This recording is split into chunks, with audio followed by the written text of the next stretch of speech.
1 घंटे में मरकर जीवित होता है और जब बताता है तो सुनकर हैरानी होती है। उस व्यक्ति के जीवन में इतना बदलाव आता है कि वो अब एक चींटी तक को मारने में एक चींटी तक अगर पैर के नीचे आ जाती है, तो वो पीछे हट जाता है। ऐसा क्या हुआ था उसके साथ ऊपर जो वो इतना बदल जाता है? एक नॉर्मल इंसान, एक बहुत ही आम इंसान जो कुछ भी घर में साफ-सफाई हो, मकड़ी के जाले हटाने हो या कोई भी ऐसी चीज़ जिसे करते हैं क्योंकि गृहस्थी में जब हम रहते हैं तो बहुत सारे चैंटे, चींटियाँ या फिर मकड़ियाँ होती हैं। बहुत सारी ऐसी अनचाही ऐसी हत्याएँ हो जाती हैं, जिनकी वजह से हमें अ, उन सब का दंड भुगतना पड़ता है। उसे उस सब का एहसास होता है और आकर वो सब कुछ बताता है। नमस्कार, मैं महक चौधरी। आइए जानते हैं कैसे एक व्यक्ति 1 घंटे के बाद जीवित हो जाता है। ये कहानी शुरू होती है दिल्ली के ओम प्रकाश से। ओम प्रकाश जिसकी उम्र लगभग 25 साल रही होगी, सन 2003 में वो अपने घर में एक छोटा-सा फंक्शन करते हैं। आसमान कुछ ऐसा हो रहा था कि मानो बारिश आने वाली है और वो अपने घर में फंक्शन था तो अपने दोस्तों के साथ ऊपर वाले कमरे में थे और नीचे वाले कमरे में खाना वाना बन रहा था तो वो ऊपर थे। जैसे ही नीचे से बुलावा आता है कि खाना बन चुका है, तो वो नीचे उतर रहे थे और बारिश पड़ रही थी तो अपने दोस्तों से कहते हैं कि देखो बारिश हो रही है, कोई नीचे फिसल ना जाए, आराम से आना है। वो दोस्त तो उतर जाते हैं, वो सबसे पीछे जब उतरता है तो वो उससे फिसल जाता है और फिसल कर वो सीधे नीचे आकर गिरते हैं। नीचे गिरता है तो उसकी आंखों के आगे अंधेरा होने लगता है। पैर के अंगूठे में ऐसा लग रहा था कि मानो चींटी काट रही हो, जैसे झंझनाहट महसूस होती है। वो उठता है, उसके दोस्त उठाते हैं और वो जाकर वहां पर लेट जाता है उस बेड पर जो उसका अंदर नीचे कमरे में था। और दोस्त हंसते रहते हैं कि देखो हम सबको तो लखन बता रहा था और खुद ही आकर गिर गया। वो भी हंस रहा था, लेकिन वो हंसते हंसते कब उसकी आंखें बंद हो जाती हैं, ना तो दोस्त विश्वास कर पाते हैं ना वो खुद ही विश्वास कर पाता है। और उसकी सांसें थम जाती हैं, उसके दिल का धड़कना बंद हो जाता है, उसकी नब्ज थम जाती है। वो दोस्त उसकी छाती को पुशअप कर रहे थे, उसके हाथ पैरों को मसल रहे थे और उन सबको पसीने आ रहे थे। बहुत ही सुहावना मौसम था, लेकिन दोस्त घबरा जाते हैं, उनको पसीने आ जाते हैं और जो ओम प्रकाश है उसकी बॉडी बिल्कुल ठंडी पड़ जाती है। करीबन 1 से डेढ़ घंटा लग जाता है। उस प्रोसेस में वो अपने दोस्त को भी फ़ोन करते हैं, जैसे किसी का एम्बुलेंस का बुलाना या फिर जैसे आस-पास में होते हैं, वो सभी फ़ोन करते हैं और फ़ोन करने के बाद एम्बुलेंस का इंतज़ार हो रहा था। इधर इस प्रोसेस को 1 घंटा हुआ होगा। उस दौरान जो ओम प्रकाश है, वो क्या देखता है कि वो अपने शरीर से बाहर निकल चुका है। और वो अपने दोस्तों को देख रहा है, वो उसके शरीर को मसल रहे हैं, उसकी पत्नी रो रही है। घर में जो खुशी का माहौल था वो मातम में बदल चुका था।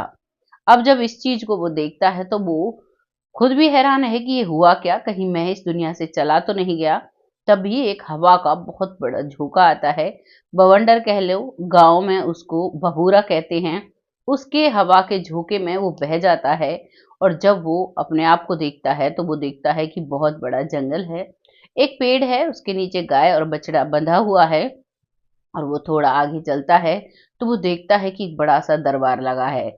उसमें एक बहुत ही विशालकाय व्यक्ति बैठे हुए हैं और बहुत बड़ी उनकी दाढ़ी है, बहुत सुंदर उन्होंने वस्त्र पहने हैं। उनके सामने मेज पर एक बड़ी-सी किताब रखी हुई है। एक सेवक कह सकते हो या चित्रगुप्त कह सकते हो, वो साइड में बैठा हुआ है और उस किताब में वो कह रहे हैं, इनका लेखा-जोखा देखो। वो किसी और व्यक्ति का दिखवा रहे थे, अब उसको भी लाइन में बैठने के लिए कह दिया जाता है, तो वो तीसरी लाइन में बैठ जाता है, 8वें-10वें नंबर पर। वो कहता है कि इधर से चलेगा तब भी मेरा नंबर आ जाएगा और इधर से चलेगा तब भी मेरा नंबर आ जाएगा। थोड़ी देरी के बाद उसका नंबर आता है और जैसे ही वो जाकर उन विशालकाय तेजमान व्यक्ति के पास खड़े होते हैं, तो वो कहते हैं तुम्हारा नाम ओम प्रकाश है? वो कहता है हाँ जी।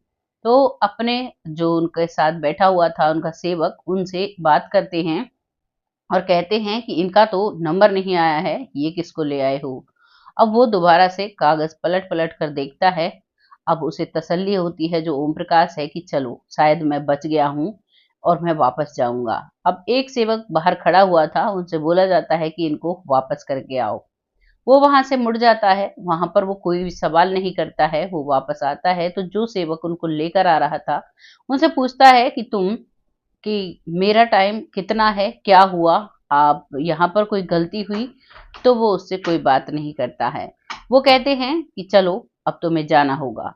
वो बार बार अपनी उम्र पूछता है कि अभी कितना वक्त बचा है, तो उसे कुछ नहीं बताता है और कहता है तुम्हें दिखाई दे रहा है? वो कहता है कि हाँ। तो वो कहता है देखो ये क्या है? तो वो कहता है अब तो मुझे कुछ वैसे दिखाई नहीं दे रहा, खाली जंगल है, इसमें क्या देखूं? तो वो दिखाते हैं तो तब उनको दिखाई देता है कि एक गाय है, उसके पीछे 4 लोग भाग रहे हैं। वो गाय अपने आप को बचाव करने की कोशिश कर रही है और वो लोग उसे मारना चाहते हैं। तभी वो व्यक्ति जो उसके साथ होता है वो कहता है कि जाओ धरती पर, तुम्हें कोई बुरा काम नहीं करना है और अपना जीवन सही बनाओ। इतना कहते हैं और उन्हें नीचे भेज दिया जाता है। वो जैसे ही नीचे आते हैं तो वो तुरंत खड़े हो जाते हैं, यानी जैसे बेड पर लेटे हुए थे वो बैठे हो जाते हैं और इधर उधर देखते हैं कि क्या हुआ मुझे। अब उसे वो सारी बातें याद थी, लेकिन यहाँ पर जो उसके साथ थे उन्हें कुछ भी याद नहीं था। अब पहले तो वो चाहता है कि मैं बात किसी को ना बताऊं, फिर वो अपने घनिष्ठ मित्र को ये बात बताता है कि मेरे साथ तो ऐसे हुआ है।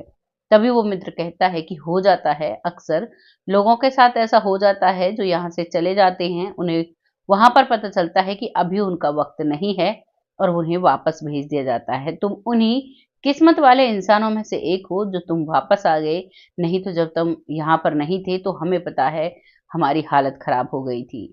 तभी ओम प्रकाश कहता है कि मैं सब कुछ देखा था और जब मैं यहाँ से गया उस दिन की उस देर के बाद तो मुझे नहीं पता, लेकिन जब मैं अपने शरीर से निकला था तो मैं तुम्हें खड़े होकर देख रहा था। अब इस बात को सुनकर वो अचंभित था, दोस्त भी, लेकिन दोनों दोस्त इस बात को छुपा कर रखते हैं। कहते हैं कि अगर किसी से कहेंगे तो कहेंगे बस ऐसी ही बातें बता रहा है, क्योंकि 25 से 26 साल की उम्र थी ओम प्रकाश की। और खासकर जो महिलाएं होती हैं उनके अंदर बात नहीं छिपती है, लेकिन पुरुष जो होते हैं ज्यादातर बातें छिपा जाते हैं। ये कहानी आई थी हमारे सामने दिल्ली से।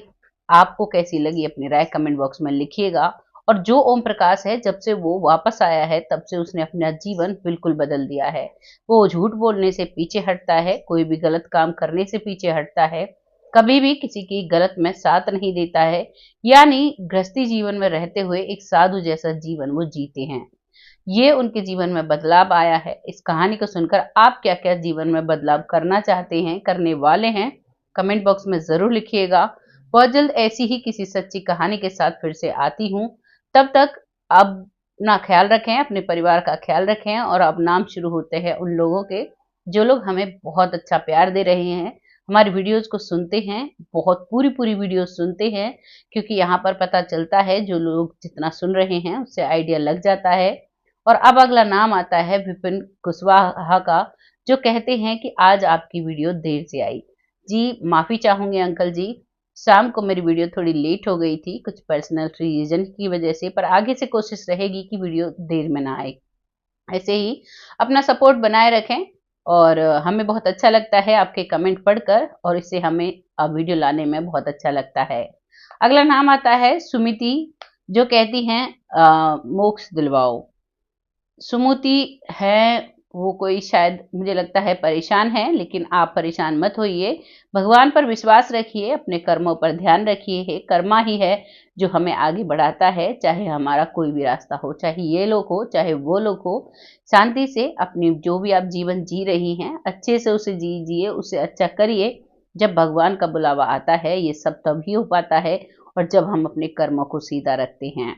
ऐसे ही अपना सपोर्ट बनाए रखें और ऐसे ही भगवान में ध्यान लगा कर रखें जो आप चाहते हो जीवन में अच्छा पाना। क्योंकि कभी कभी इंसान सोचता है कि मेरे जीवन में सब कुछ गलत है, इससे अच्छा तो मुझे यहाँ से चले जाना चाहिए, लेकिन ऐसा नहीं होता है। हमें अपने कर्मों को सही करना पड़ता है, हमें अपनी जिंदगी जो भगवान ने जिसके लिए हमें यहाँ पर भेजा है वो करना पड़ता है। वो उनका एक आदेश होता है जो हमें पूरा करना होता है, क्योंकि शरीर तो नश्वर है लेकिन जो आत्मा है वो अजर अमर होती है, ये कभी भी नहीं मरती है। ये युगों युगों से जन्मों जन्मों से चली आ रही है और इसे जो आदेश दिया जाता है वही निभाने के लिए यहाँ पर आई है।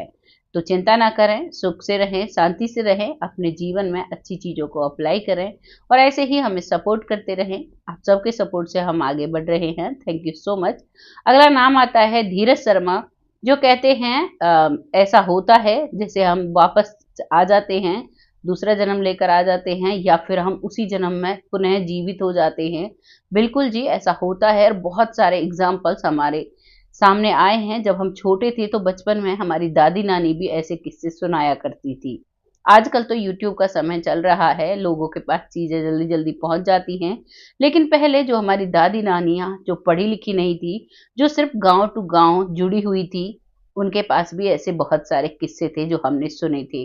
तो अपना सपोर्ट ऐसे ही बनाए रखें। आप सबके सपोर्ट से हमें बहुत हिम्मत मिलती है और हम ऐसी ही वीडियो लाने में सक्षम हो पाते हैं। अगला नाम आता है दिलीप तारे जी, जो कहते हैं हमने सारी वीडियोस देखी हैं। आपका तहे दिल से धन्यवाद अपने परिवार में जुड़ने के लिए, क्योंकि ये मेरा नहीं, आप सबका परिवार है जो यूट्यूब फैमिली है। एक जैसे वन बाय वन करके हम लोग जुड़ते जा रहे हैं, इकट्ठा होते जा रहे हैं। ये हमारी सारी फैमिली है और बहुत अच्छे से हम आगे बढ़ रहे हैं। ऐसे ही अपना सपोर्ट बनाए रखें। अगला नाम आता है मंजू जी, जो कहती हैं आवाज़ सेम है, आपकी सिस्टर्स को मैंने देखा है। जी बिल्कुल, देखा है, वो भी अपना एक चैनल चलाती हैं और बहुत अच्छे से स्टोरियाँ सुनाती हैं। थैंक यू सो मच हमें सपोर्ट करने के लिए, ऐसे ही अपना सपोर्ट बनाए रखें। आप सबके सपोर्ट से हम ऐसे ही आगे बढ़ रहे हैं। अगला नाम आता है जुलेखा खान जी, जो कहती हैं कर्म का फल मिलता है। जी बिल्कुल, अभी थोड़ी देर पहले मैंने बताया कर्मों का फल सबको मिलता है, अच्छे कर्म के साथ अच्छा फल मिलता है, बुरे कर्म के साथ बुरा फल मिलता है, तो इसलिए अपने कर्मों पर ध्यान दीजिए, आप किस रास्ते पर चल रहे हैं। अगला नाम आता है सगुंती कुमारी जी, जो कहती हैं जिसके साथ होता है वही जानता है, ये सब कुछ होता है। जी बिल्कुल होता है और ऐसे ही अपने प्यारे-प्यारे कमेंट लिखते रहिए, आपके सपोर्ट से ही हम बहुत आगे बढ़ पाते हैं, क्योंकि आपका सपोर्ट होता है, तो हमें वीडियो लाने में थोड़ी आसानी होती है। अगला नाम आता है सुमन कुमारी जी, जो कहती हैं हम आपकी बहन का चैनल देखते हैं। हाँ जी, बिल्कुल और बहुत अच्छा उनका कंटेंट है और ऐसे ही हमें सपोर्ट बनाए रखें। जैसा हम इस चैनल पर लेकर आते हैं, वैसा ही उनका कंटेंट होता है। अगला नाम आता है शिवम शर्मा जी, जो कहते हैं बहुत अच्छी वीडियोस हैं। Thank you so much. आपका खुद का दिल अच्छा है तो आपको वीडियोस अच्छी लगी, आपको जानकारी अच्छी लगी। बहुत से लोग ऐसे भी होते हैं जो कहते हैं लोगों को आप भ्रमित कर रही हो। अब जब वो लोग जानते हैं कि आप भ्रमित कर रही हो, अगर वो विश्वास रखते हैं अंधविश्वास में और एक जागृति में, भगवान में और शैतान में, तो ये बातें गलत कैसे हो सकती हैं? एक सवाल खड़ा हो जाता है। ऐसी चीजें हैं जो हमारे साइंस ने भी मानी है, ये जो चीजें मैं आपके सामने लेकर आ रही हूँ, क्योंकि जिस तरीके से एक साइंस में एक्सपेरिमेंट किए जाते हैं, उसी तरीके से इसमें भी एक्सपेरिमेंट किए जाते हैं और हमारी सोल ब्रह्मांड में घूम कर आती है और ऐसा होता है और स्वर्ग नरक की सच्चाई सोल के द्वारा भगवान दिखाता है। तो आज की कहानी यहीं पर समाप्त होती है। आपको कैसी लगी है अपनी राय कमेंट बॉक्स में लिखिएगा, लोगों के साथ शेयर करिएगा। आपके कमेंट को पढ़ने में हमें बहुत अच्छा लगता है और उसका जवाब देने में भी हमें बहुत ही अच्छा लगता है, बहुत सुकून मिलता है। ऐसा लगता है कि लोग हमसे जुड़ रहे हैं, तो ऐसे ही हमारे साथ अपना साथ बनाए रखें और बहुत जल्द फिर से आती हूँ ऐसी ही किसी सच्ची और अच्छी स्टोरी के साथ। तब तक खुश रहें, आबाद रहें। जय हिंद, जय भारत।